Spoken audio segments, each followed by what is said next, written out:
huko Dubai. Yeah. Na kwa mtasari tu wao wenye wanaenda katika nchi za Katari na zenye umesema maeneo ya Dubai, ni vyanzo gani unatumia ili kuamua kwamba huyu anafaa kwenda ama huyu anaenda, ama wanapita step gani? Kama sasa hizi za Dubai ni wale ambao wametafuta nafasi wao wenyewe, walikuja kwangu wakaniambia wamekwama kabisa.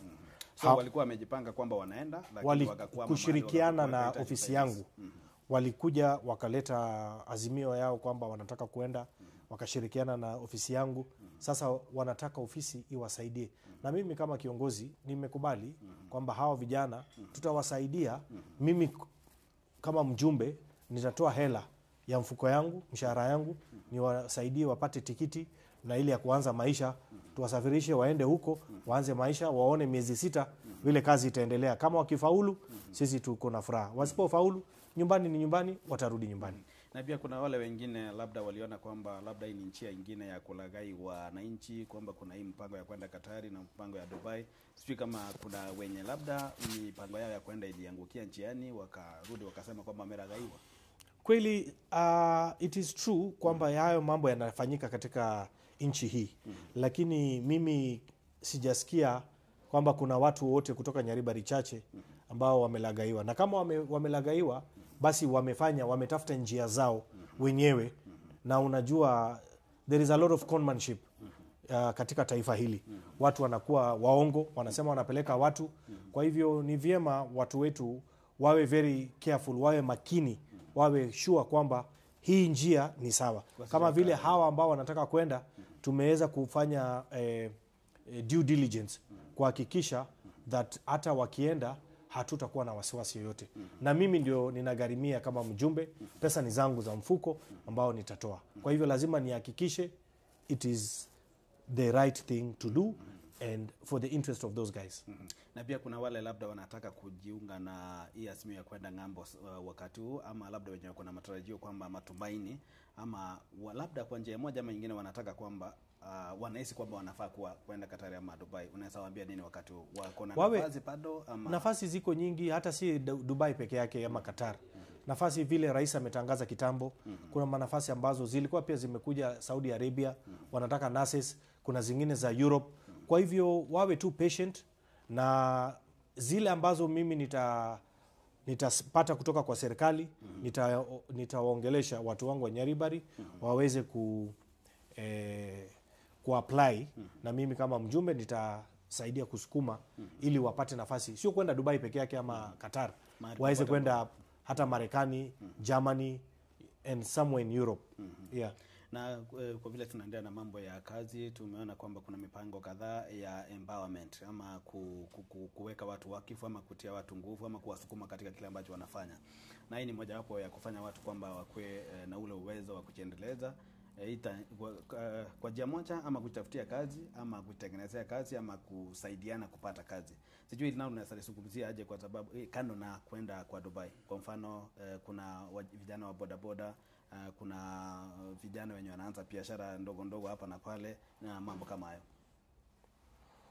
Empowerment is an important instrument for the people. Mimi kama kiongozi I believe kwa mambo empowerment. Because empowerment inawapa nguvu wale vijana, wanapata hela ili waweze kufanya biashara ambayo wanataka. Kwa mfano, juzi tumekuwa na empowerment. Naibu wa Rais Mheshimiwa Profesa Kithure Kindiki na viongozi wengi walikuja, leader wa majority katika bunge, na viongozi wengi. Tuliweza kuchanga pesa ya empowerment, na hizo pesa tuliweza kuhakikisha watoto groups kutoka Nyaribari chache wamefaulu. Hizo pesa tulipochanga pale katika Nyanturago Stadium,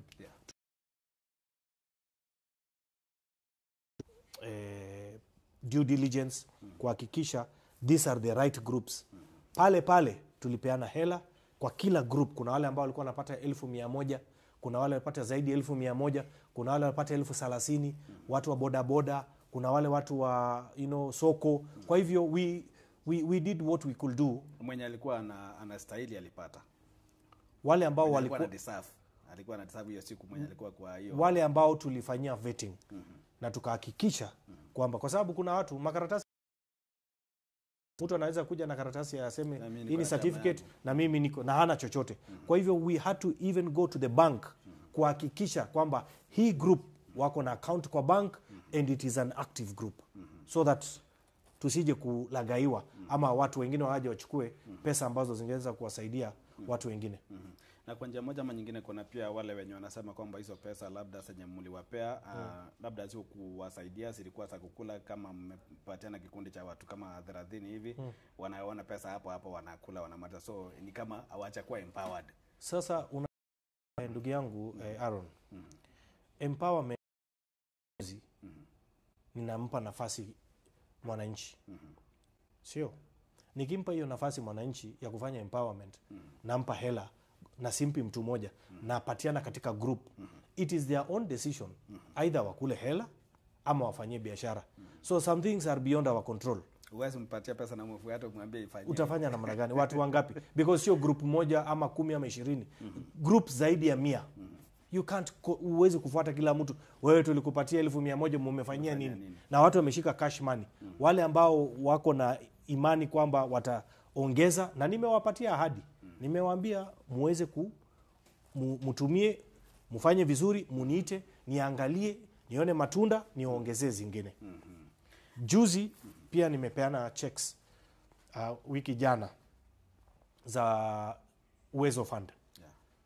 Kwa hivyo tulikuwa tunapatiana 50,050 na saa hizi nataka niutangaze nikiwa katika Getembe TV kwamba tuko na hiyo nafasi ya Uwezo Fund. Kuna hela nyingi, hela ya kutosha ya kupatia groups. Kwa hivyo mimi naomba watu wa Nyaribari Chache waje wa apply, wachukue hizo hela. You know, so that at least minimum of 50,000 shillings. So ninawaambia waje katika ofisi za Kiumbu wa apply haraka, hata kama ni group 50, 100, 200 tutapatiana hizo hela. Na tukiwa katika hali hiyo, kuna mpango umeanzishwa na serikali kwamba sijui inaitwa Nyota, kitu kama hiyo. Alafu unafaa kupeana pesa katika kila eneo bunge. Sijui ni 70,000 kwa kila mtu, na ni watu, nadhani watu 70 kwa kila eneo bunge. Hiyo mpango umeanza aje ama umefika wapi katika eneo bunge lako? Well, kuna ile inaitwa USSD code.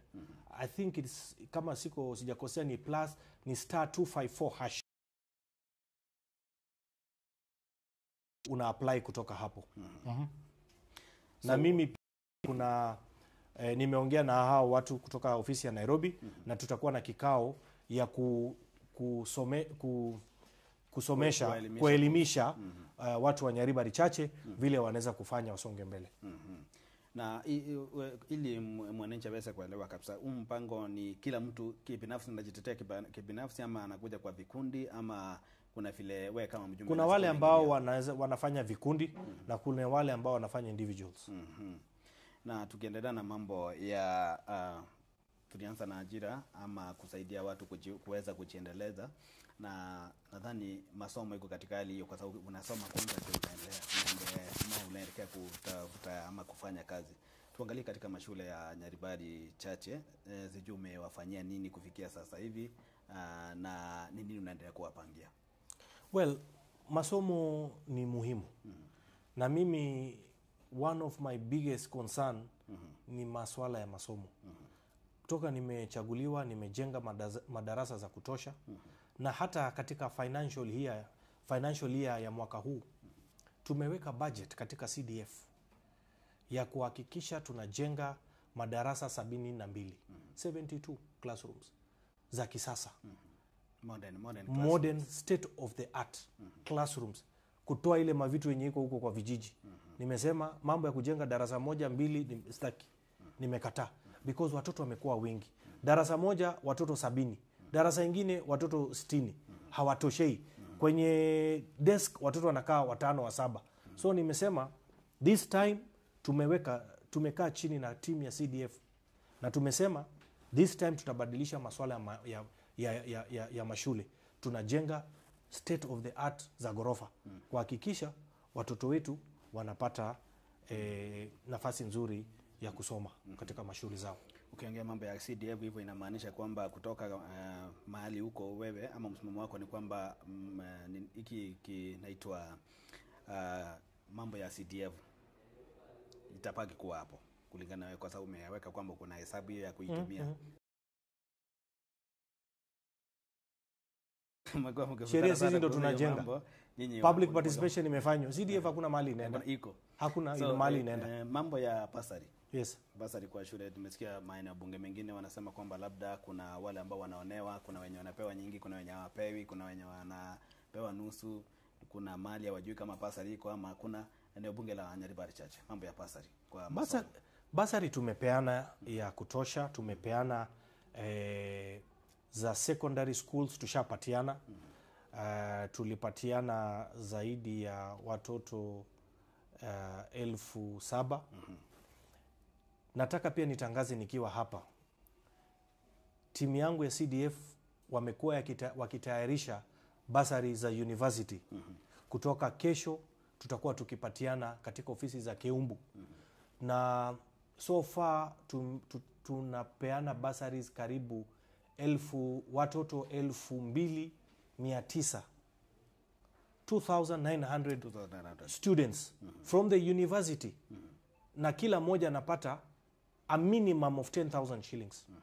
Kwa hivyo kutoka kesho vijana na wasichana ambao na wale wazazi wame apply bursaries, tafadhali saa 3 asubuhi kila mzazi akuja achukue basari ya shilingi 10,000 kutoka ofisi yetu ya CDF ya Keumbu. Hizo pesa, hizo checks ziko tayari. So kutoka kesho timu yangu itakuwa ikipatiana hizo checks za mashule. Na hizo ziku saa hapo nyuma kulikuwa na mpango wa kuwa na shule cha mafunzo ya nurses. Katika eneo bunge lako KMTC. Sijui hiyo mpango nayo imeendelea vipi? Well, nimeiwekea priority because ukiangalia hii KMTC ambayo iko hapa town, Kisii town, ambayo iko eneo bunge letu la Nyaribari Chache, imekuwa congested. Sasa nimeongea na rais tukakubaliana, kwa sababu yeye ndiye mwanzilishi wa hiyo KMTC wakati akiwa naibu wa rais. Na tumekubaliana, na hii ndio tumekubaliana kwamba mimi katika this financial year tumeweka shilingi milioni 20 ya kutengeneza na kumalizia. Kisha serikali kuu tumekubaliana na wao, they are going to equip hiyo facility yetu with state of the art facilities ya KMTC with equipments ya milioni 117. Kwa hivyo it's something that is going to be a total game changer.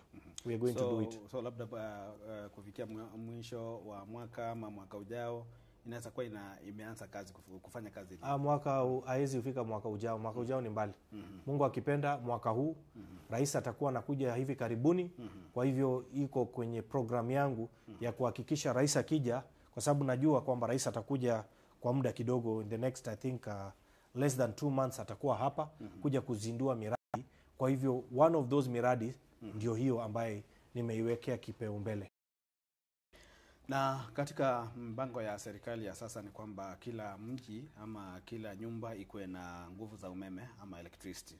Tumeona kwamba kuna mambo ya rural electrification inaendelea na mpango wa RELEC, nayo sijui wananchi wa Nyaribari Chache hapa mahali tuko. Nadhani hapa ni Nyaribari Chache. Kabisa, Bobaracho. Kama takwimu zao kwa wale ambao wamepata nguvu za umeme na wale wenye wanaendelea kupata maana wenye watapata, sijui tunazo tikwaje. Boss, nataka nikueleze Aaron ndugu yangu.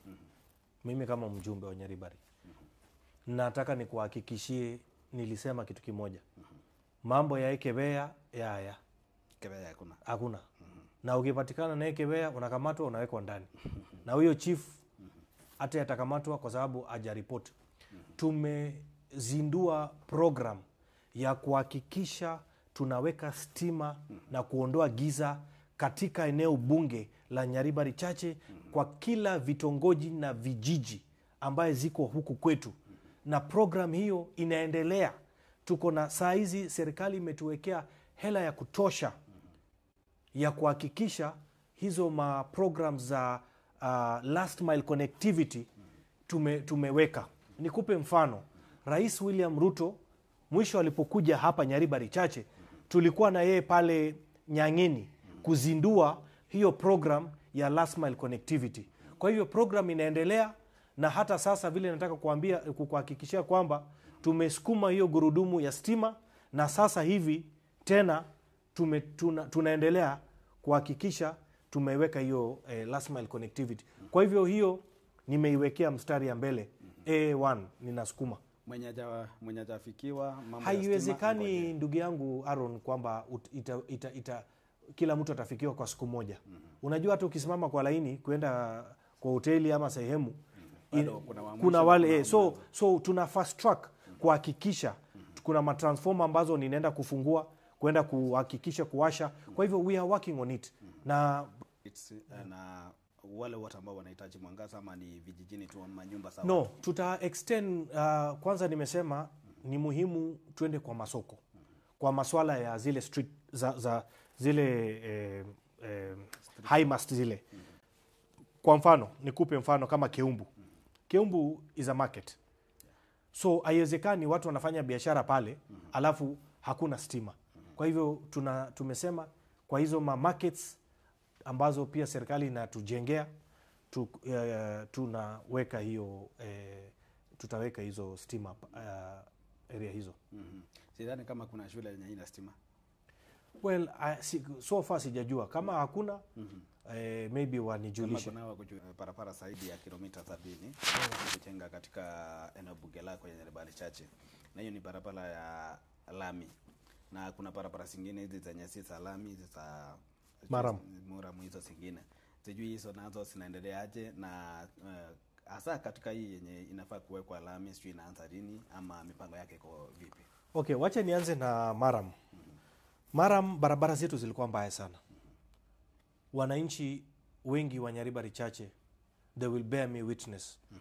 Watatoa ushuhuda kwamba kweli mjumbe amejaribu kukoroga mambo ya mabarabara. Nimehakikisha nimefungua barabara nyingi sana. Hata hapa mahali tuko kuna barabara hii nimetengeneza.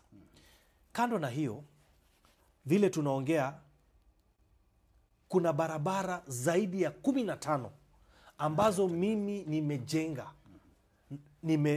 Ni barabara ambazo ni za county government. Lakini nimechukua jukumu kama kiongozi kuhakikisha nimezitengeneza, kwa sababu raia wanaumia, wanasumbuka sana. Kwa hivyo barabara za Maram nimetengeneza, na hivi sasa vile ninaongea na wewe katika studio, barabara pia ziko zingine ambazo hela zimekuja na zitaanza kutengenezwa kutoka nafikiri wiki ambayo inafuata. Kuja kwa hii masuala ya barabara ya lami, vile umesema ni kweli kuna phases ambazo barabara haziwezi kutengenezwa, haiwezekani. Kwa hivyo tumekubaliana kwamba na serikali kuu ikiongozwa na rais wetu kilomita 31 ambaye inaanza kutengenezwa. Kandarasi imetoka na wamefanya tendering, imekwisha. Jana wamepeana makaratasi. Kwa hivyo evaluation itaanza wiki 3 kabla ama mwezi kabla tupate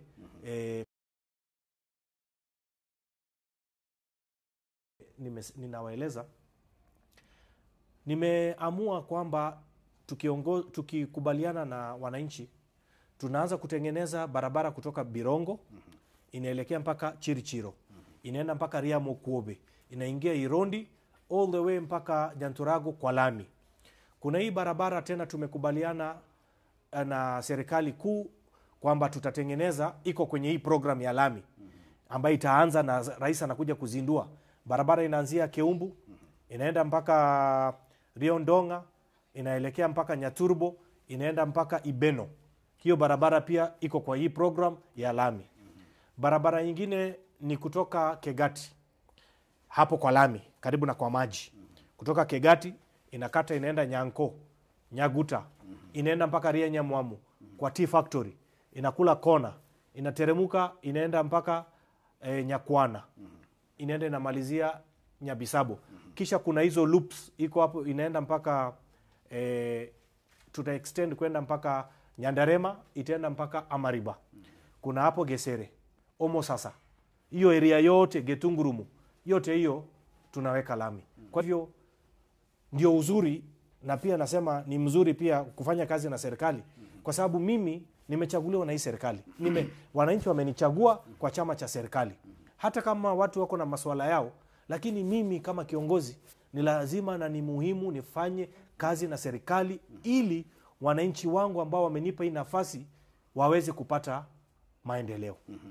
Mwanjo muligereria tuganda gukwana no mujumbe we bunge ya Nyaribari Chache umusike Sairi Janda nyakobwata iboli tunde gusikarengerera kende gyonzi nabo kunyara kabaho gutoma ujumbe se nambi yawe irese screen mwanjo muligere gutse nambi irese screen yao nabo yoko nabo kaenda se umutandao o YouTube unyaka bagulika liboli ya gusikarengerera kiao AM asayamo ndyo nakabato gusanga no muzike Sairi Janda wega sense media Facebook ba nabo gotonyara bako liboli ya ororo ndyo nakabato ko lienekia AM asayamo na Kiswahili kianega kimugandire gukiabira na singeweza kupingana na mheshimiwa mambo ya Kiswahili na si mdomo changu nasikia ni mdomo cha mheshimiwa so tuvumiliane hapo mpenzi mtazamaji. Mheshimiwa, tukiendelea katika mambo ya barabara, umetaja barabara nyingi sana mpaka saa zingine mtu anajiuliza kwamba ulipewa kilomita 70. Sasa hizi barabara kwa njia moja ama nyingine ni kama zimepita kilomita 70 na umeelezea kwamba labda siko in phases. Tuseme kwamba kwa saa hizi 70 ni gani specifically? Ni barabara gani kuanzia wapi mpaka wapi? Hiyo phase 1 ambayo nimetaja ni phase 1 ambayo tunaanza na kilomita 30. Tukimaliza hiyo kilomita 30 tutakuja kwa phase 2 ambayo tutatangaza wakati hiyo. Kwa sababu kwa sasa haiwezekani tutengeneze kilomita 70 ni karibu shilingi zaidi ya bilioni 5. Kwa hivyo zile ambazo tumetangaza ndio hiyo phase 1 ambayo tunaanza kufanya, ambayo nimekueleza. Na katika ukielezea mambo ya barabara vile umesema, umetamka jambo la Kegati, maji ya Kegati. Hii maji ya Kegati imekuwa na kuna mambo yamezungumziwa kuhusu hii maji, na hii maji hata kama ni maji ya Kisii County, wanasema ni Wasco. Imekuwa ni kulikuwa na mvutano kati ya kaunti ya Kisii na kaunti ya Nyamira, ikafikia mahali tukasikia ni kwamba inagawanywa ikwe mara mbili, ya Nyamira ikwe yake na Kisii County kwenda yake. Na kwa vile hii maji iko katika eneo bunge ya Nyaribari Chache, unaweza tungumzia nini kuhusu hiyo maji ya Kegati? Unajua, mimi kama kiongozi nataka nikueleze kwamba watu wa Nyaribari Chache wanakuja kwanza as a priority. Kisha watu wa Kisii baadaye. Kama kiongozi, my priority number 1 is to make sure and ensure that the people of Nyaribari Chache wamepata maji. Wakati mimi nikikampeni, niliongea na raia wananchi, nikawaambia tutahakikisha tumeweza kuleta maji. Na mimi nilishikwa na uchungu sana na hasira. Wakati fulani nilienda kwa rais, nikasema haiwezekani kwamba hapa Nyaribari Chache tuko na maji, lakini hii maji inaenda mpaka Mogerango, Bonchari, inaenda mpaka Nyamira, inaenda sijui mpaka Bomachoge, na hii maji iko Nyaribari Chache. Nikasema tuende tukate hiyo pipes, wakose na sisi tukose. Haiwezekani watu wengine wapate maji kisha sisi wenye maji hapa Kegati hatuna maji. Rais akakataa, akaniambia usifanye hivyo. Tutatafuta pesa, tutaweka pesa.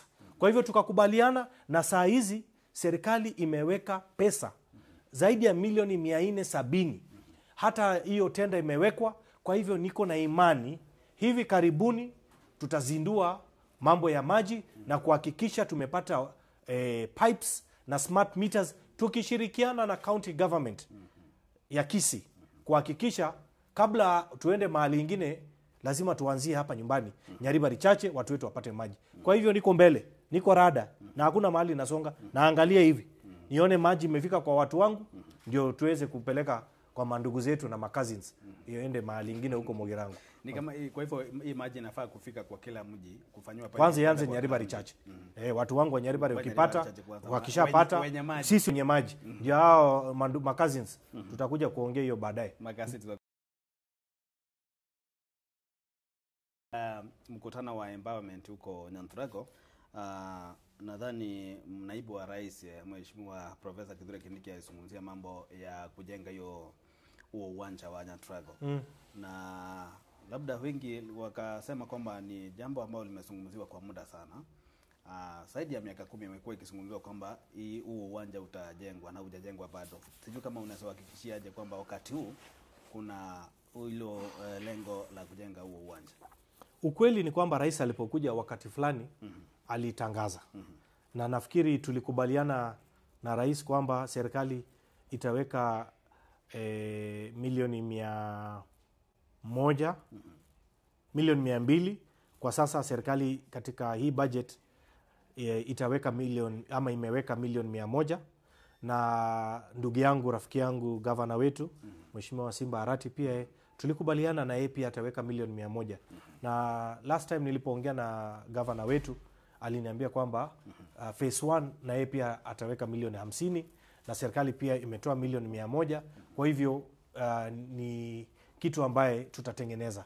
Na ndio maana naibu wa rais alipokuja alitangaza kwamba stadium yetu ya Nyantrago tutaiwekea pesa ili iweze kutengenezwa na ibadilishwe. So hiyo ndio kazi ya mjumbe kwa kusukuma na kuhakikisha maendeleo imekuja.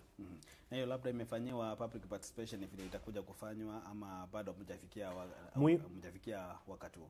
I don't see a reason why we need a public participation. We are going to do it. We have to do it for the people. It's a social amenity. It's ni kiwanja ambayo inatengenezwa. Itatusaidia sisi sote. Wale watu wa Nyaribari Chache na hata wale wengine kutoka Masaba wanavuka boda, wanateremka, wanafanya mikutano yao hapa, wanacheza mpira, wanafanya nini na wanaenda. So it's going to be a social place. So I don't know about public participation for it, but ni kama kutengeneza upya. I don't think we need a public participation for it. Uwanja pia utasaidia katika it's a public exactly talanta ya vijana na wasichana. Na hope itajengwa ikuwe kama ile talanta ya Nairobi ambayo inajengwa, itatengenezwa. Niko na imani na hii serikali itatengeneza. Na kuna wakati pia naibu wa rais alikuja hapa Kisii, I think mwaka uliopita, akasema kwamba kulikuwa na mpango wa kuhamisha jela la Kisii. Naibu wa rais ama rais nikukosoe? Huo wakati alikuwa naibu wa rais, alikuwa waziri wa mambo ya ndani wa usalama, Profesa Kithure Kindiki. Alikuja hapa Kisii akasema kwamba kulikuwa na mpango ya kuhamisha jela ya Kisii kwenda upande wa Ibeno ambao pia ni Nyaribari Church. Yes. Na Ibeno nadhani hapo ni karibu na Nyantrago hapo. So tungeunganisha hiyo kwamba mpango bado huko kuhamishwa. I think kutoka mahali nakaa mpango uko sawa na unakamilika hivi karibuni.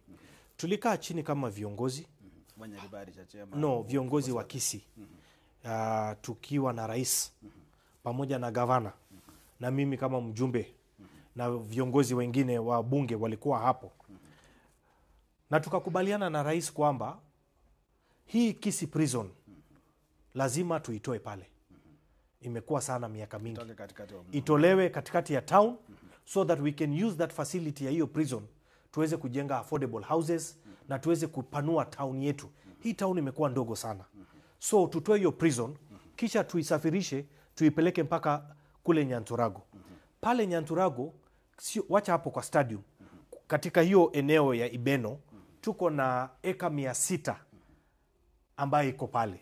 So tukasema kwa sababu hii prison ni eka 25, tupeleke kule tuweze tujenge prison, tuongeze ardhi na maybe we double up to around 50 acres. Na sio Nyantrago hapo kwa stadium. Kuna eneo fulani tuko na ardhi 600 acres. So governor pia akaja na program yake akasema anataka pia kufanya solar project. Kwa hivyo nafikiri msimamo wa serikali ni kwamba hiyo prison tutaitoa hapo na tutaipeleka sehemu hiyo. Hiyo shamba ni ya serikali. Ni ya serikali. Na kwa hivyo tumesema kwamba hapa mahali hizi jela siko wakati huu, hapo ndio kutakuwa na affordable housing. Ndio program ambaye tuko naye ya kujenga affordable housing. Ndio sta complement affordable housing yenye inajengwa Nyanchwa. Unajua Nyanchwa iko mara mbili. Kuna Nyanchwa ambaye iko, yani hiyo sehemu inaitwa Nyanchwa. Lakini mahali hizi nyumba zinajengwa ni pande ya Kitutu. Ni pande ya Kitutu. Sio kwetu huku. Unajua Nyanchwa hizi Nyaribari chache. But tumeshikana na Nubia na kuna sehemu ambaye boundary tumekatana. Kwa hivyo hizo affordable ambazo zinajengwa ni nyumba chache, ni ziko pande ya Kitutu. Lakini kwa sababu unajua kama Kisii Nation ardhi yetu ni kidogo. Kwa hivyo tumeamua kama serikali kwamba tuweze kujenga at least zaidi ya nyumba 5,000, 10,000 kwa watu wetu ili tuweze kutumia hizo ardhi kwa kufanyia vitu zingine kama ukulima, kilimo na mambo mengi. Yes. Na kwa hivyo kwa hivyo ni kwamba nyumba ama affordable houses za Nyaribari chache ni zenye zitakuja kujengwa mahali kuna jera wakati huu. Zitakuwa hapo na pia tuko na bado tunaendelea kuweza kujadiliana na viongozi tofauti ambaye tunaendelea kutafuta ardhi within the constituency tuweze kujenga. Unajua hizi affordable houses pia ni lazima zijengwe mahali kuna watu, in a town, sababu inakuja kusaidia watu. Itasaidia watu. Kwa hivyo pia lazima tutafute ardhi ambaye mahali iko sawa kabisa tuweze kujenga. Na pia nataka kabla useme pia tuna mipango ya kujenga soko. Tunajenga soko 5 mpya ambaye serikali imeshaweka pesa, iko kwa budget. Tuko na soko tunajenga Keumbu, Bobaracho, Birongo, Kiogoro na pale Nyantorago. Na tukiendelea, umezungumza mambo ya soko la Keumbu ni mojawapo ya soko kubwa sana katika eneo bunge la Nyaribari chache. Unaweza zungumzia nini kuhusu hiyo soko, vile inaendelea na vile inafaa kuwa na vile unatarajia ikue hapo mbeleni? Keumbu imekuwa kubwa. Mahali tumefika sasa, ni lazima tuhakikishe zile facilities ambazo ziko Keumbu tumeweza kujenga upya. Kwa mfano, Rais alipokuja Keumbu, mwisho alipokuwa hapa, Rais mwenyewe alitangaza, nimewekea pesa hapo milioni 50 na sijui 5, wewe mjumbe na viongozi wengine mtafute ardhi mtupatie. Kwa hivyo tumepata ardhi, tunataka tukae na watu wa soko, tukubaliane ni wapi ambaye tutajenga hiyo soko. Kwa hivyo soko ni muhimu. Na pia niko na mipango ambaye najaribu kusukumana na county government kuhakikisha tumeweza kubadilisha Keumbu iwe municipality. Kwa hivyo ni program ambaye ninajaribu kusukuma katika uongozi wangu tuweze kuhakikisha Keumbu imekuwa municipality. Pia tuliongea na Rais alipokuja pale, akakubali, akasema watatuwekea milioni 30. Gavana wetu pia ndugu yangu Simba, tumeongea na yeye, amekubali, amesema atakaa na timu yake waangalie ni pesa ngapi itawekwa ili tuweze kuangusha ile hospitali iko huko Keumbu, tubomoe, tujenge hospitali ya kisasa. And that is my plan. Tuweze kujenga hospitali ya kisasa, kuhakikisha iko na state of the art facilities so that we can be able to decongest hii hospitali ya Kisii referral. Na wale watu ambao wako Keumbu, wale watu wako Gianchere, watu wako Birongo waweze kupata hospitali nzuri na iko sehemu karibu, iko na theaters na hata ya kutibu watoto, iko na madawa na inafanya kazi masaa 24. So that is the program ambaye ninasukumana naye kuhakikisha tumebadilisha, na ndio maana anasema ninasukuma gurudumu ya kuhakikisha Keumbu tumeibadilisha na tumeifanya municipality so that iweze kuqualify katika ile stage. Ikiwa municipality tutapata World Bank funding na kutoka donors, na barabara zote za hizo area zitakuwa ni za lami. Na hivi majuzi pia serikali imeamua kwamba kuna mpango wa kazi mtaani. Na nadhani kazi mtaani inapeanwa, ama hii ni kazi ambayo inapeanwa kulingana na maeneo bunge. Eneo bunge lako kuna mipango hipi kuhusu kazi mtaani? Well, kazi mtaani itafanyika, lakini kumekuwa na mvurutano kidogo vile recruitment ya how itakuwa. Kuna vile walikuwa imesemekana kwamba wata apply online. Na sisi kama wabunge pia tukasema hapana. Sisi ndio wakilishi wa wananchi. Sisi ndio tupewe nafasi tuweze kuchagua watu wetu ambao katika eneo bunge langu ni watu wangapi ambao tuweze kupick people from different wards waweze kupata hiyo kazi ya mtaani. Kwa hivyo kuna kidogo mvurutano, lakini nafikiri tutakamilisha hivi karibuni. Na tukiendelea katika mambo ya mipango ya maendeleo katika eneo bunge la Nyaribari Chache, wakati wa kusomwa kwa bajeti nisikia Mheshimiwa John Mbadi akisema kwamba Cancer Center imepewa shilingi bilioni 1. Sijui hisia zako zilikuwa zipi wakati ulisikia hivyo, kwa sababu hiyo ni mojawapo ya zile ama yale maendeleo ambayo umepigania sana ya kuwa yafanyike katika eneo bunge la Kisii, na unadhani kwamba hiyo Cancer Center itakuwa imekamilika lini? Na tukizingatia kwamba hata Mheshimiwa Rais wakati alikuja wakati mwingine Kisii alifika huko na alilalamika kwamba inaenda katika mwendo ambao si wa kufurahisha. Kweli kabisa niliridhika na hiyo pesa ambayo imewekwa shilingi bilioni 1. Na mimi ndio nimesukuma. Nikimuomba rais na nimesukuma sana kwa sababu kazi yangu ni kusukuma maendeleo. Na unajua maendeleo unaweza kusukuma na mdomo, lakini maendeleo unasukuma bunge na pesa kuwekwa kwa budget. Na niliongea na rais na nataka nimshukuru sana rais wetu William Ruto kwa kukubali kuhakikisha hiyo pesa imewekwa. Cancer Center is an institution that will serve not the people of Nyaribari Chache peke yake, watu wa Kisii na watu wa taifa hili. It is going to be one of the biggest and the best facilities, not in Kenya, but within the East African region. Hiyo 1 billion ni share ya serikali ambayo imeweka. Tuko na funding kutoka Saudi Fund ambaye wamekubali pia kuweka pesa na wameshapeana hata pesa ililipwa kwa contractor mara ya kwanza. Contractor alipata karibu zaidi ya milioni 200 na kitu, slightly below 300 million. Cancer Center, the budget ya hiyo Cancer Center is 4.5 or 4.5 ama 4.7 billion. I think 4.7 billion. Share ya serikali ndio hiyo 1 billion. Kwa hivyo serikali imecommit, sisi tumeweka pesa yetu. Wakati rais alipokuja hapa, mimi ndio nilienda kuongea na rais. Nikakaa chini na rais. Nikamwambia hii Cancer Center imekwama. Naomba rais kesho ama leo twende tuangalie hiyo Cancer Center. Rais akakubali. Tukaenda pamoja na rais, tukaangalia na rais akapeana notice kwamba hiyo Cancer Center, huyo contractor either malize ama ipeane kwa mtu mwingine. Kwa hivyo nilipoongea na contractor kama wiki 2 imepita, akaniambia anaongojea pesa. Siku ya kesho tuko na team ambayo imetoka Nairobi, rais ametumana from the Presidential Delivery Unit. Watakuwa katika hiyo Cancer Center kuangalia progress ya hiyo Cancer Center.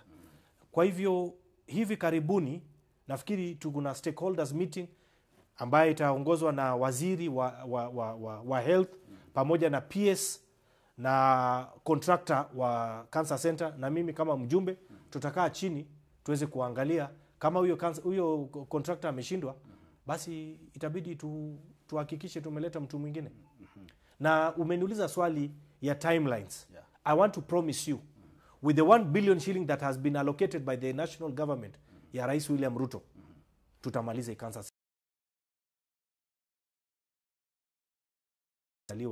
ya Mwenyezi Mungu.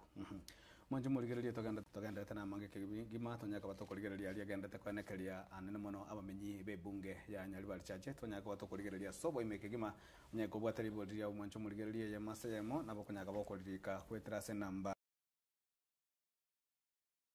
670726447367 elindo tunyalaka aturayemo asayemo elindo nyalaka ba kukubika libolio na kerengereri kiao sensemeyo. Mheshimiwa Saidi, tukiendelea na mazungumzo ya leo, sijui kama upande wa maendeleo yale ambayo umehakikishia wananchi wa eneo bunge ya Nyaribari Chache ama yale ambayo mnapanga kuyafanyia, sijui kama kuna yale ambayo hatujazungumzia, ni baada ya kwenda kwa jambo lingine tuweze labda kugusia lile moja ama mbili lenye labda tumesahau kulizungumzia katika mambo ya maendeleo ya Nyaribari Chache. I think unajua mimi kama mjumbe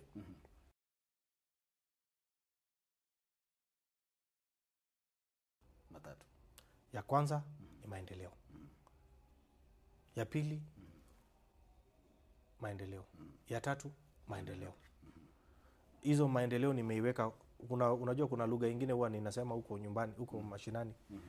Maendeleo, of course maendeleo ya kwanza, lakini pia na mambo yaenda agera.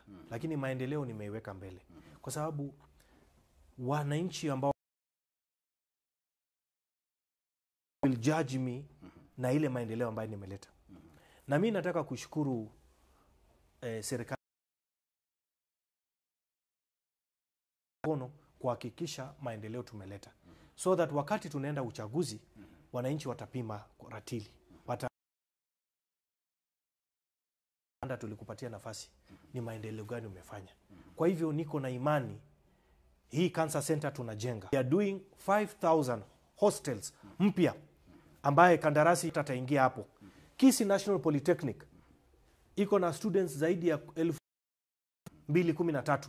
Hiyo pia imetangazwa kandarasi. Tunaongojea contractor aingie with another almost 5,000. Masuala ya maendeleo nimesukuma mbele kabisa. Kwa hivyo sidhani kama kuna kitu ambaye nitawacha nyuma kwa masuala ya maendeleo. Umezungumza vizuri ukasema kwamba mambo ni matatu Nyaribari Chache. Umesema maendeleo na maendeleo, lakini ukarudi nyuma pia ukasema kwamba maendeleo, kukula na pesa, ama maendeleo pesa. Peleka mahali ya mchele ama nini, usinipeleke hapo. Hapo hilo ndio swali watu randa ama nini, kitu kama hiyo, something like that. Yes. Mimi sisi tumesoea kisi wale wenye labda wanaona kwamba njia zako za kisiasa ama vile unafanya siasa zako hasa wakati wa kupeana hiyo maendeleo mengine ndio sijaelewa. Hii maendeleo mengine ya kupeana mchele, ya kupeana pesa, kupeana blanketi, kupeana mattresses. Ndugu yangu Aaron, kabla sijakuwa mjumbe, mimi nimesimama kiti mara ngapi? Mara 3.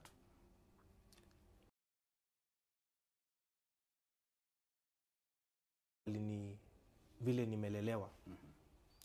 Wazazi wangu walinilea wakaniambia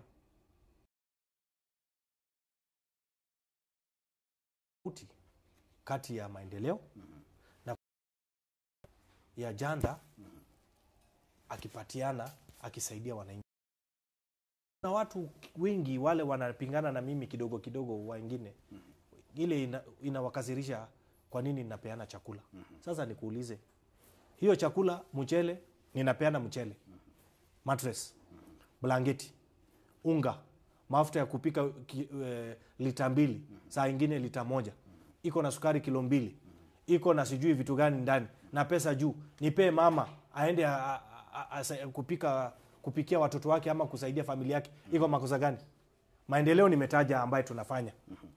Nikisaidia mtu, wewe kama ndugu yangu Aaron, saa hii ukinialika kwako unipatie chai, hiyo ni iko makosa. Sasa iko makosa gani? Pesa haitoki kwa CDF, pesa inatoka kwa mshahara yangu. Tulikubaliana na raia, mshahara ya janda nusu ni ya janda, nusu ni ya raia. Nikichanga na marafiki zangu wananisaidia, wananiletea kidogo, huyu ananipea, iko makosa gani watu yangu wakipata? Viongozi wengi hawaelewi shida ya mwananchi ni nini. Kuna watu hata leo usiku hawajui watakula nini. Sasa wamekutana na mjumbe yao, ameongea maneno, ameongea maendeleo, amejenga barabara, amefanya hii, ameweka stima, maji, mashule, basari, sijui nini. Alafu iko makosa gani nikipatiana? Alafu wako njaa. Hapana. Hiyo mambo ya hiyo itaendelea tu. Tukisalia katika jambo hilo, ni kwamba siku ya leo kasisi anaitwa Anthony Muheria wakati walikuwa wanapeana, kuna ujumbe walipeana, I think ni kufikiria kwamba ni kuhusiana na mambo ya kesho ambao vijana wanapanga kuandamana, hasa kulingana na ama ukumbusho wa yale ambayo yalifanyika mwaka jana. Akasema kwamba jambo moja ambalo serikali inafaa kuacha ni ili aliita tokenism ya kupeana kidogo kidogo kwenda kwa wananchi. Sijui labda kulingana na vile alisema kwamba hii ni njia moja ya kuchochea ufisadi.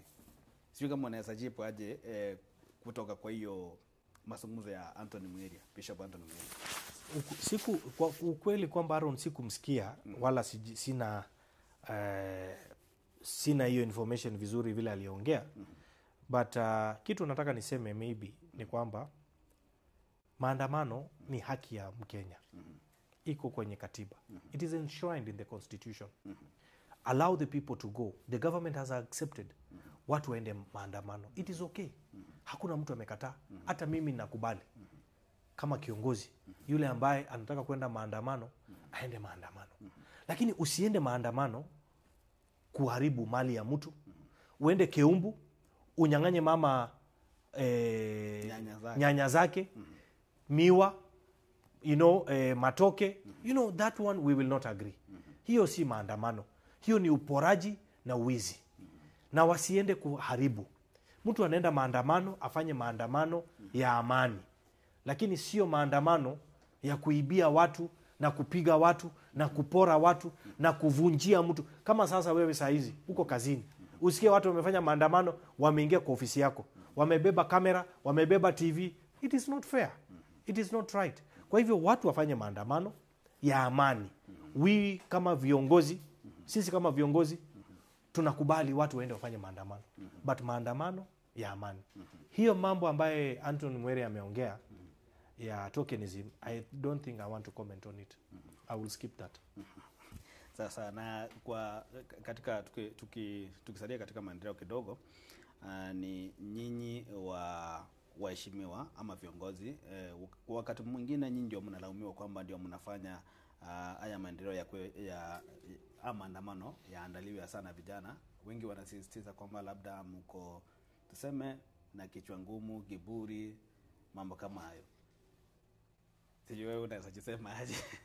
Mimi sina kiburi na sioni, mimi I'm a very humble person. Kwa hivyo mimi sina kiburi and I don't know. Hiyo swali imekuwa ngumu kidogo. Imekuwa ngumu. Lakini umesikia kwa akisema mambo kama hayo. Umeona hata kwa mtandao akisema kwamba wabunge wetu ama viongozi wetu, magavana, serikali, mawaziri. Sitaki kuongea kwa niaba ya wabunge wenzangu kwa sababu tuko watu tofauti. Hizi vidole hazifanani. Wale ambao wananielewa wanajua mimi ni mtu wa aina gani. Kwa hivyo sitaki kuongea mambo ya wale ambao si waelewi. Na wale ambao wako na hizo tabia. Mimi sina hiyo tabia. Bonjo murigire kartoka ndrate ndaite gosoma ama boli yao nebiranga byo biri kwanya ko bagokuru ya masa ya muguchese umuske sairi janda erinde nyare ko baga ko iranerie keri ugane kitiko iranerie keri ugane tire ko iranirwa na boigo kerengera likeli nza chinde uranya ko bagokwana. Huyu anaitwa Jackson Samuka kutoka Birongo, anasema yote ambayo mheshimiwa anasema ni ukweli kabisa na ameshauriwa kufanyia wananchi kazi. Nyariba chache kazi kwa mambo ya electricity, mabarabara, rami, shukuru pasa risi na kusifu kwamba umefanya kazi ya kutosha. Huyu anasema ajaandika jina lake, anasema muulize mheshimiwa mbona alidanganya watu Likendo atawatengenezea barabara. Sio kama Likendo hiyo barabara iko. Sema uliwadanganya atawatengenezea. I think umesunguzia Likendo. Usunguzia hiyo barabara Likendo. Sio unaweza mjibu yeye direct sasa umwambie kuhusu hiyo. Sidhani kama nimetaja mambo ya Likendo, lakini ile barabara ambaye nimezungumzia inafika Nyanzurago. Barabara ya Likendo ni barabara ya Maram ambayo iko kwenye program ya kutengenezwa. Na sijapeana ahadi kwamba itatengenezwa. Iko kwenye program itatengenezwa. Yes. Vincent Kisemba kutoka Nyaguta anasema umetaja barabara nyingi sana. Sijasikia Nyaguta Nyabiuto Road. Hiyo barabara ya Nyaguta Nyabiuto Road ilikuwa na shida kidogo. Wiki mbili iliyopita kuna contractor tulituma pale. amejaribu kuiweka, mara haikuwekwa vizuri sana nasikia, lakini inapitika vizuri. Lakini wakera na tumekubaliana hiyo barabara itatengenezwa tena vizuri kabisa. Lakini unajua ya mapema barabara ya Nyaguta it is part of the tarmac, lakini ya kuelekea Nyabuto imetengenezwa, lakini nitahakikisha, nimesikia kweli kuna complaints kidogo, nitahakikisha imetengenezwa tena kwa mara ya pili kwa ifanywe vyema kabisa. Kuna huyu ako na shida ya kizungu kama mimi anasema I'm Penny from area Molia Mogutu. We are finding challenges from electricity. They ask many people to give them a 3 or wapatie mti yo posti. Wanaomba ni kama hiyo transformer. Hiyo mti ya stima sasa. Yeye amesema they ask them to give them a 3 ndio waweke stima sijui. Sina habari. I will find out. Kizungu naye ni kama yangu kabisa. Oginga kutoka Matunwa, mjumbe wangu anasema kweli mambo na maji unachelewa lakini bado muda iko kasa kamba.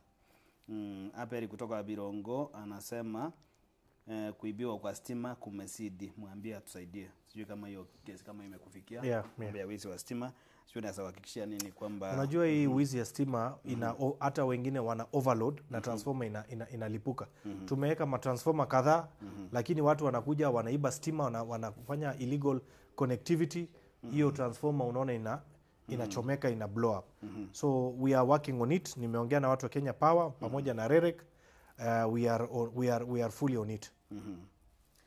Na huyu anasema kwamba uliza mheshimiwa, kuna makundi kama vile Kisi, Jogo, Nyanchwa na Coca-Cola na siko registered na social services, lakini hawakupata kitu. Uwezo fund ama empowerment. Una makundi mengine yako katika mji wa Kisi town, utawasaidia vipi? Tafadhali na watafuta.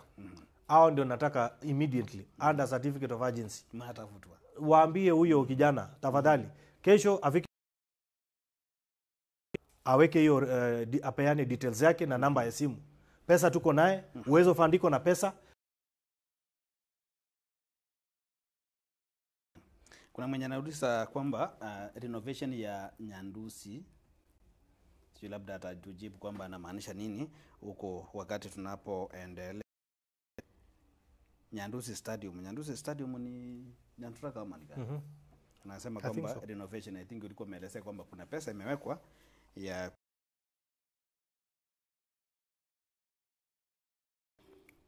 uwanja.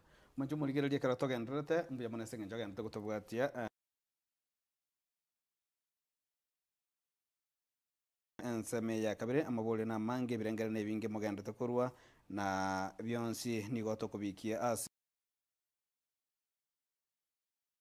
enda kulika ujumbe chao se namba URS screen 0726447367 en namba omoske ujumbe eyo yao turane nimeenda kwa Kisi ncheno mugusikei kwana kegusi no problem lakini turane se kegusi katika mambo ya empowerment tumeona kwamba mheshimiwa Profesa Abraham Kithure Kindiki amekuja Kisi zaidi ya mara 4 na wengi wamekuwa wakisema kwamba hizi empowerment ambazo zinaendelea ni siasa. Sijui kwamba unaweza wajibu vipi. Hilo ni swali limeulizwa hapa kwamba ni empowerment ama ni siasa. So from where you sit, Profesa Kithure Kindiki, ni empowerment ama ni siasa inaendelea kujitayarisha kwa mwaka wa 2000? Hakuna mambo ya siasa hapo. Empowerment is an important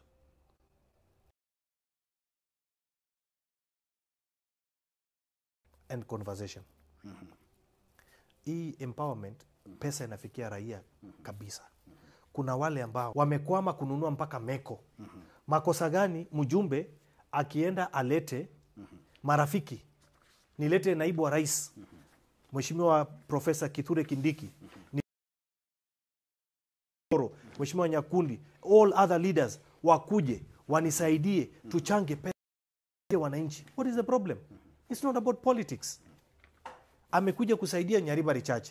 Mjumbe kutoka Mogirango Mheshimiwa Osoro anasema hata mimi pia munipelekee. Naibu wa rais anasema sawa. Mwingine ndugu yangu Jafet Nyakundi namna hiyo. Hakuna siasa hapa.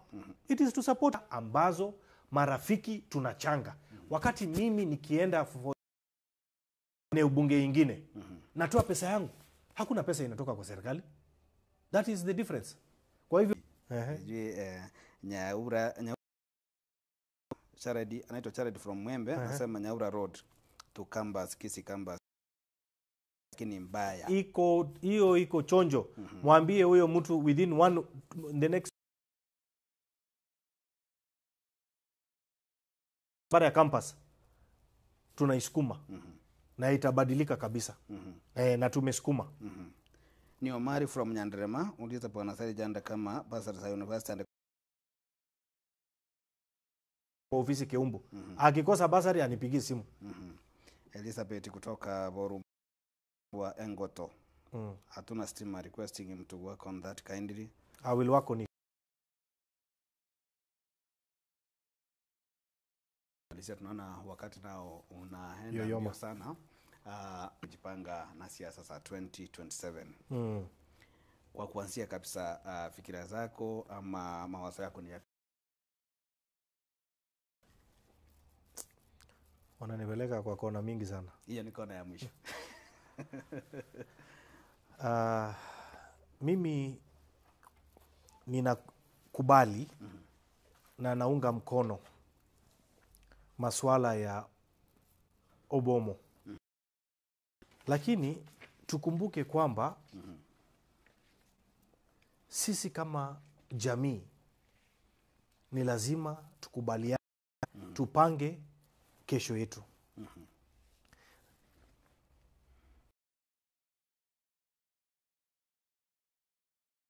William Samoei Ruto. Huyu rais amebeba kisu, ako na nyama, ako na kila kitu. Kwa hivyo mimi ningependa sisi kama viongozi tuunge rais mkono ili tuweze kupata maendeleo. Itakuwa we must speak. It is going to be practically human possible to defeat a sitting head of state. Mimi kama mbunge wa Nyaribari Chache nilete maendeleo, na mahali maendeleo iko ni kwa serikali. Watu wengine mahali ingine ati mahali tunaenda kupiga. Mimi nilichaguliwa nilete maendeleo, na ikiwa mwenye ananipa maendeleo ni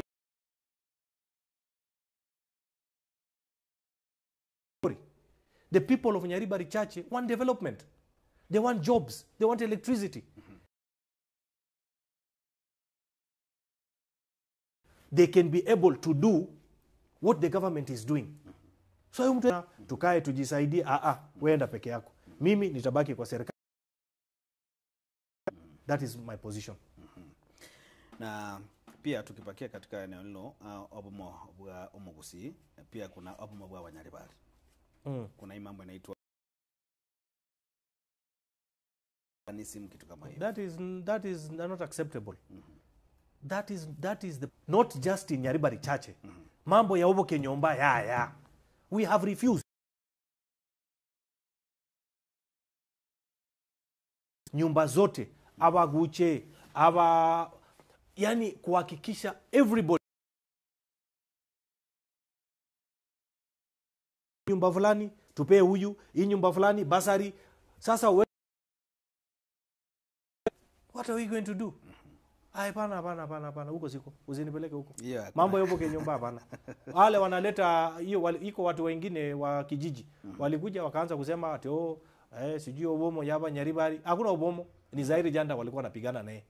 Na mimi nikawaangalia tu. Walienda wapi? Walipotea kwa msitu. Siwaoni, siwaziki. Hapana, mambo yapo kwa nyumba haya. Wacha tusaidie raia, wapate ajira, wapate barabara, wapate stima. Hiyo ndio kazi ya mjumbe. Mambo ingine ya kusema mambo ya nyumbani hiyo sikubali.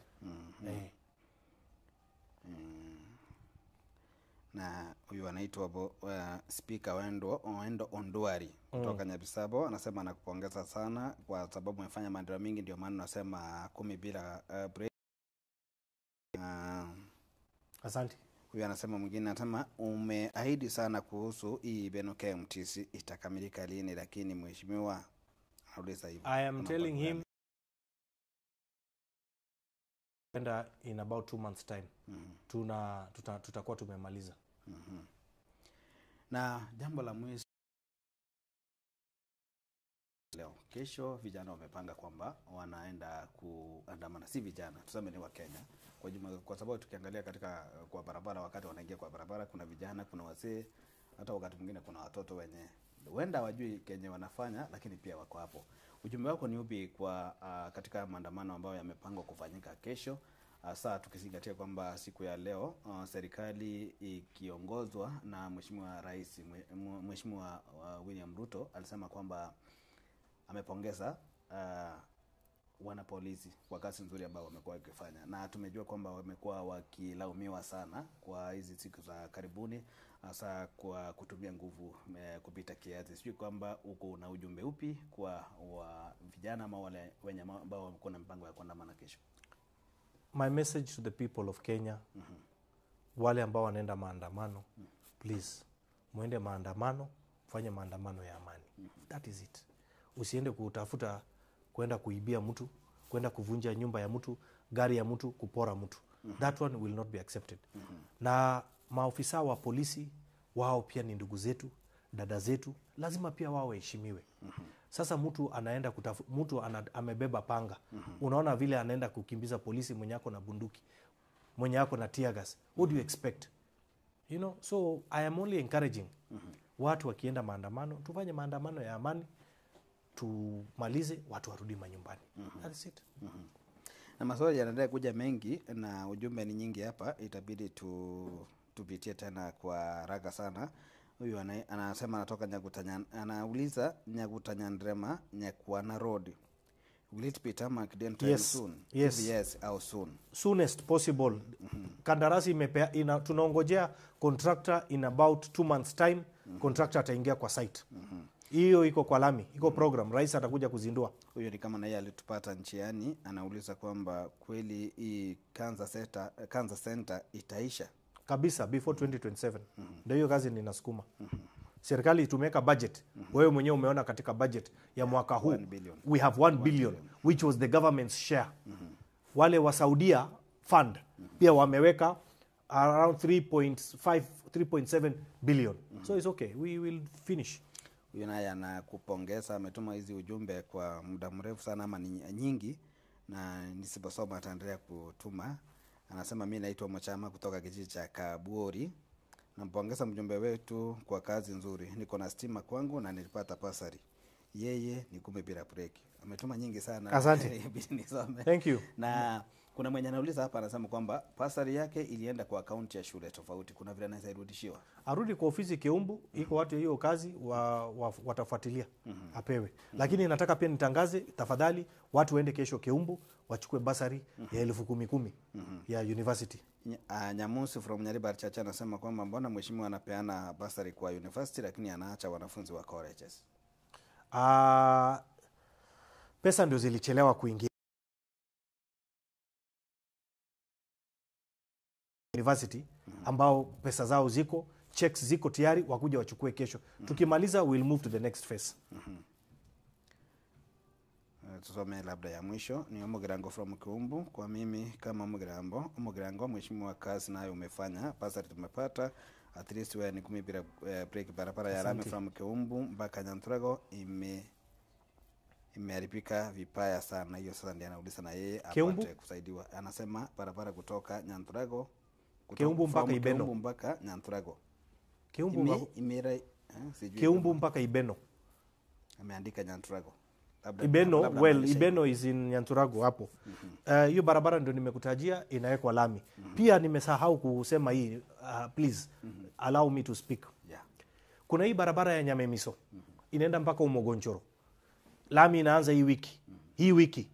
Kesho tutakuwa na mheshimiwa ule Eliud Owalo alikuwa waziri na Presidential Delivery Unit kwenda kukagua hiyo barabara ya Nyamemiso kuelekea mpaka Omogonchoro.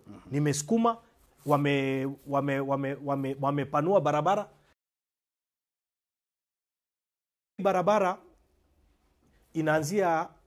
inatoka pia iko kwa program ya lami, wameanza hivi karibuni, hiyo barabara pia itakula lami. Kwa hivyo kazi inanyorosha ya lami. Shule ya Inani SDA Primary haina hata vitabu, iko chini sana. Mheshimiwa, tusaidie. Wakuje kwa ofisi na proposal yao, waseme vile wanataka, tutawapatia pesa. Maswali ni mengi, pongezi ni nyingi. Asante. Watu ambao wamekutazama na wamekusikiliza ni wengi. Asante. Na wengi wanakupongeza kwa kazi nzuri ambayo unafanya. Thank you. Na labda kwa lile ambalo utafanya, unaweza waahidi kwamba utafanya. Na hivyo ni kwa kumalizia kwamba ukitazama hii kamera uweze kuzungumza na mwananchi, za mkaaji wa eneo bunge ya Nyaribari Chache tukimalizia. Asante sana. Kwanza nashukuru Nyasaye kwa kutupa nafasi. Nataka pia kuambia Getembe TV asante sana kwa kunipa nafasi ya kuja katika hii show. I have really enjoyed the show. Next time nataka niwaambie, nataka tuongee, muniulize kwa Ekegusi. Tusitaki pia tuongee Kiswahili sana. Kwa hivyo next time muni interview kwa Ekegusi. I just want to tell the people of Nyaribari Chache asanteni sana kwa kuniamini, kunipa nafasi kama kiongozi wenu na kuweza kuwahudumia, na mnajua ninajaribu kusukuma maendeleo, na nafikiri hivi karibuni tutaonana. Sasa niko area na tutapambana, tutakutana hapo mbele. Asanteni sana na Mwenyezi Mungu awabariki. Thank you so much. Na director aliniambia kwamba kuna muda kidogo, na labda unaweza kuwa kuna jambo ambalo hujaambia watu wako. Sijui kama kuna lile ambalo ungeweza kuzungumzia, lakini tukiendelea wacha tusome ujumbe singine kidogo. Tell Mheshimiwa kindly he promised us Bobaracho Secondary, please. Sijui uliwa promise nini? Bobaracho Secondary ni pesa ilichelewa kutoka kwa ministry. Tulikuwa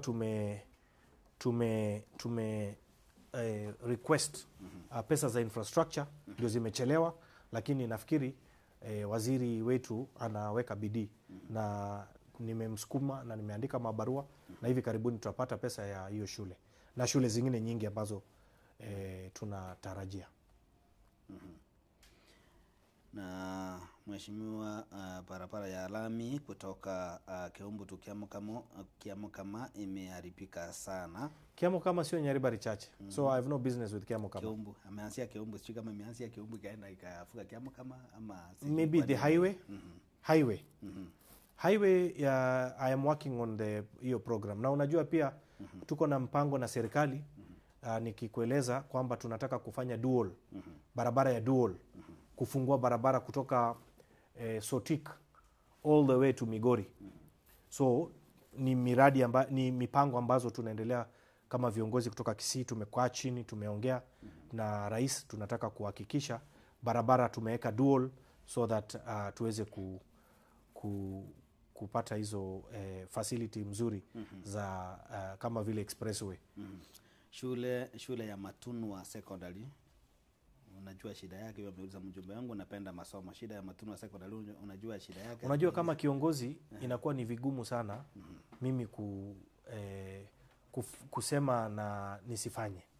Ukweli wa mambo ni kwamba wakati shule ina shida, wanaandika barua request kwa CDF.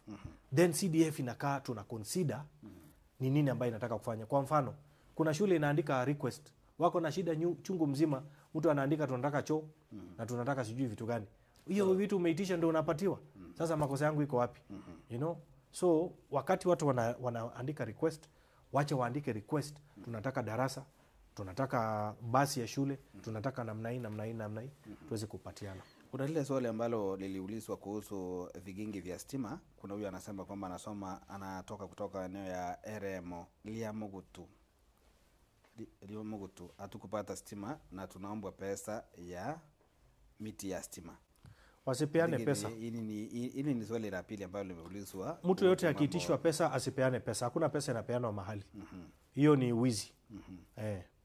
Yomono mwanchi muligere singa joga ntako bara na intu to kende to soma chujumbe chia ya masa ya mocha somo jumbe moske Sairi Janda asaga ntako ba ka kwerendia amaboli yao na onye ko bwata kerengere kende uragani to nyara ko batoko getambuke ya masa ya mocha sale namba isi 0726447367 erinde to gochiko kodra to bwata daika anga isano iga echio bwetra jujumbe chiao na amaboli yao erinde to nyara ko batoko toko sangano mheshimiwa Sairi Janda. Yakobo Olinga anauliza, nikiuliza tu iko job ya Dubai kweli? Sijui utamwambia aje huyo. Akuje kwa ofisi ya CDF atapewa maelezo zaidi kutoka hapo. Lo Amkerubo uliza mheshimiwa about dispensary ya Nyang'eni, progress ni gani kwa sababu imekwama? Pia uwezo vanisungumzia please. Hiyo issue ya dispensary ya Nyang'eni mimi nilichanga pesa 2014 kabla sijakuwa mjumbe. Imechangwa pesa, county government wenyewe wakakuja wakasema watajenga, nimekwama. Sasa hata mimi sijui tutafanya nini, but nitamtafuta governor tukae chini na yeye tukubaliane tuone vile tutaweza kuimaliza. Hiyo tena amerudia anasema nampongeza anaitwa Speaker Oendo Ndwari. Hiyo ilikuwa ni shaisoma. Huyu anauliza kwamba kuna hii barabara ya I think alikuwa anataka kuandika Kekati kwamba kuna contractor ameweka mchanga kwa barabara inawasumbua sana. Sina habari ya hiyo kama imewekwa mchanga, but nitafuatilia. Hiyo barabara nitafuatilia by kesho, nitaulizia, nitamjibu. Na kuna mwingine hapa anasema kwamba from Nyaboli Bonge, sio hapo ni wapi? Anasema kwamba walikuja kwa ofisi kama wahubiri, bado wanataka msaada wako. Anasema we made so many requests to your office to assist our pastor's office at Nyaboli Bonge DA Church.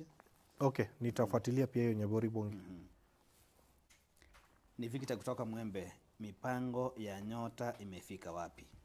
I think tulikuwa tumezungumzia, lakini kama ametupata saa hivi pia unaweza mjibu. Alafu pia nataka kutangaza kwamba tutakuwa na tournament ya mpira hivi karibuni. Unajua nimekuwa nikifanya tournament zangu, kwa hivyo vijana ambao wanacheza mpira waanze kufanya mazoezi. Tutakuwa na tournament hii August na kutakuwa na another tournament in December. Both ya vijana na wasichana. Kwa hivyo hivi karibuni tutawatangazia masuala ya tournament, because unajua pia tournament huwa tunaweka pesa nyingi. Kwanza wewe watu wanakujua ni striker. Nafaa kusaidia Manchester United. Nacheza mpira. Nimekuwa nikicheza mpira kutoka shule, so hata leo nilikuwa nacheza mpira, kuna mahali huwa tunacheza. So mimi ni mwanaspoti pia. La mwisho kabisa, what's your plan for Kianante Bridge and the field?